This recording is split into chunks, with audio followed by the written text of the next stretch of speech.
আর আরহানের বাবা নিয়ে যেতেছে দাঁতের ডাক্তারের কাছে। আরহানের দাঁত খেয়ে ফেলছে, দেখি দাঁত দেখাও দেখাও। হ্যাঁ ওই যে দেখি, হাত ছাড়াও। ওই যে ওটা পুটিং করবে আজ না?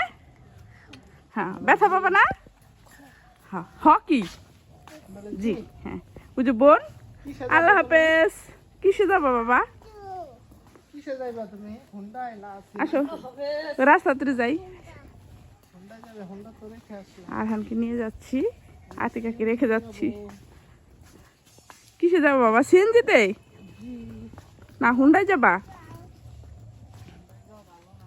দেখো বাবা পুকুর একটা দেখাও তো বাবা, একটা পানি দেখাও তো, দেখো তো শাপলা ফুল ফুটছে কিনা বাবা। দেখি সত্যি দেখছি। দাঁত বুকরা, দাঁত বুকরা। তোমার মেয়েও পিছন পিছন আসছে, সেও যাবে। হ্যাঁ দুইজন রে নাও, আরহানের মতো। আরহানকে দুইজনকে একসাথে কোলে নাও। তুমি যাবে? তুমি নিও না, তুমি ধরো না।